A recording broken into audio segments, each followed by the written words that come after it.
তো বন্ধু একটু ঢাকাটা খুলে দেখবো। ওয়াও, চিংড়ি মাছ আর ওল কচু।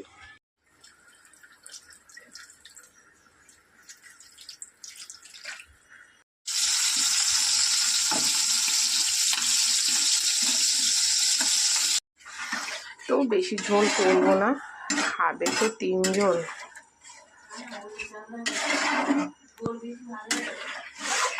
তো চলো, আমার কিন্তু হয়ে গেছে। এবারে এটাকে আমি ঢেকে দেব।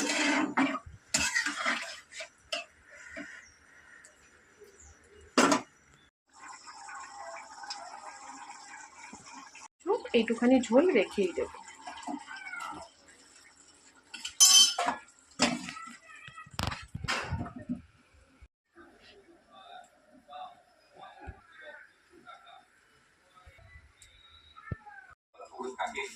দোকান বাজার থেকে, শপিং মল থেকে, বিগ বাজার থেকে যেগুলো সংগ্রহ করে অনেক বেশি দামি।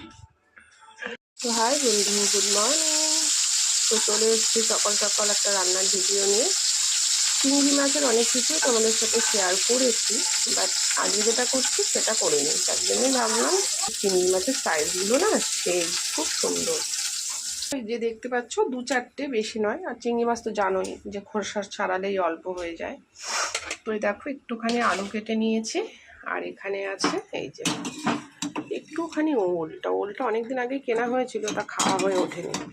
তো আজকে এই ওল দিয়ে চিংড়ি মাছটা করবো, তাই ভাবলাম চলো তোমাদের সাথে শেয়ার করে দিই। তো আজকে তো গুরু পূর্ণিমা, আজকে আজকে নিরামিষ খাবো, সেই কারণে এদের জন্য করছি রান্না।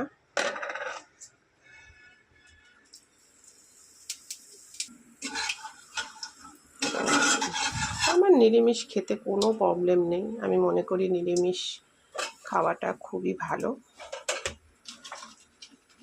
তো যাই হোক, তাই নিরামিষটাই আমি ফেভার করি। আমি তো আজকে 3 দিন ধরে নিরামিষ খাচ্ছি। সোমবার খেয়েছি, মঙ্গলবার, আজকে বুধবার। তো এই রান্নাবান্না করে গ্যাস মুছে আমার খাবার আমি পরে খাবো, মানে করে খাবো সেদ্ধ ভাত। তাই ভাবলাম চলো তোমাদের সাথে একটু শেয়ার করে দিই। অনেক দিনই হয়েছে। কচুটা কতটা সেদ্ধ হয়েছে, এবার কচুটা নামিয়ে নেব। ছেলে নিরামিষ না খেলে না আমার কোনো ঝামেলা নেই,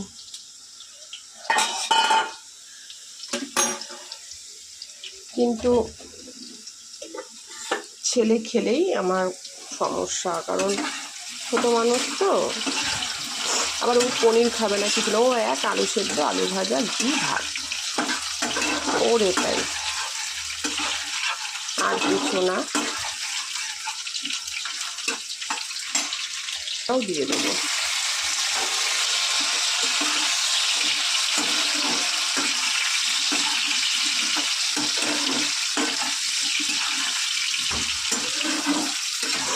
আমাদের দাদাভাই তো একদম নিরামিষ না, সপ্তাহে একদিন শুক্রবারটা একদম নিষ্ঠার সাথে মানে। ওটাতে ও একদম কোনো রকম কম্প্রোমাইজ করবে না। ওকে 1000 খাবার এনে দিলেও ও খাবে না। আলু মোটামুটি ভাজা হয়ে গেছে, ওল তো সেদ্ধ করাই, আমি আদা বাটা দিই। তো একটু গুঁড়ো মশলা দিয়ে দিই, ধনে জিরের গুঁড়ো, লঙ্কার গুঁড়ো, হলুদ। এটা গরম জল, একটুখানি জল দিয়ে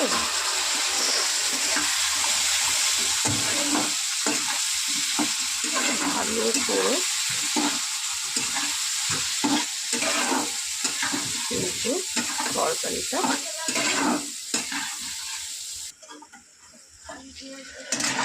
তো এমনিতে টমেটো দিয়ে দিলাম।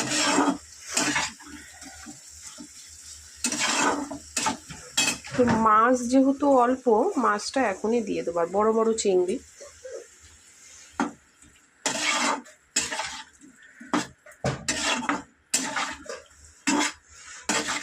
এবারে এটাকে ঢেকে দেব। একটুখানি দেখো তো বন্ধু, কচু তো সেদ্ধ করাই আছে, এটাকে ভালো করে কষিয়ে একবারে জল দিয়ে দেবো। কারণ আলু সেদ্ধ হতে বেশি সময় লাগবে না।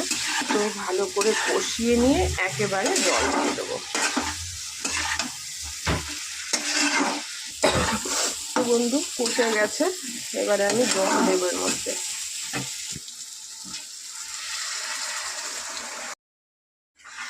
তো বেশি ঝোল করবো না, খাবে তো 3 জন।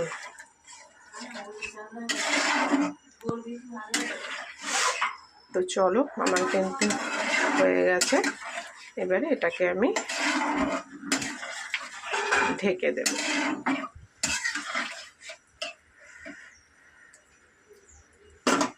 তো বন্ধু একটু ঢাকাটা খুলে দেখবো। ওয়াও, চিংড়ি মাছ আর ওল কচু দুর্ধর্ষ।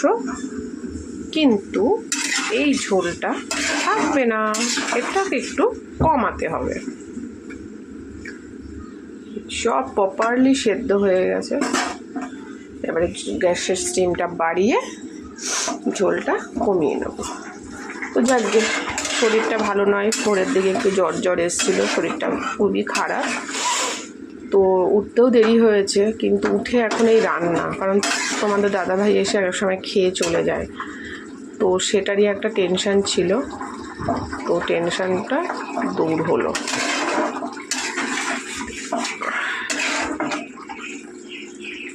তো এর মধ্যে একটু গরম মশলা অ্যাড হবে। তো কারা কারা এরকম ওল কচু দিয়ে, আলু দিয়ে, চিংড়ি মাছ দিয়ে খেয়েছো? আমি ফার্স্ট টাইম করলাম। চিংড়ি মাছের অনেক কিছু করেছি, বাট এটা ফার্স্ট টাইম করলাম, তাই তোমাদের সাথে শেয়ার করলাম। তো গরম মশলা দিয়ে দেবো, আর একটু ঝোলটা মাখা মাখা করে তারপরে কিন্তু নামিয়ে দেবো। এবং গরম ভাতে পরিবেশন দারুণ। দেখো কি সুন্দর কালার এসছে না, চমৎকার কালার এসছে কিন্তু বন্ধুরা। কিন্তু এখনো ঝোলটা অনেকটাই আছে, এটাকে গ্যাসের স্টিম বাড়িয়ে, আর চিংড়ি মাছগুলোও দেখো আরো রসে পড়ে একদম রসগোল্লা হয়ে গেছে। এইটুখানি ঝোল রেখেই দেবো।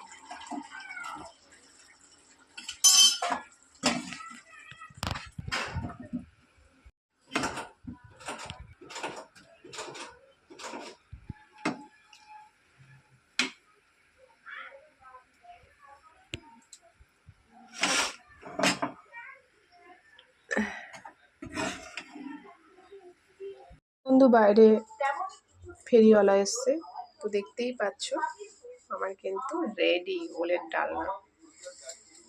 দারুণ কালার এসছে।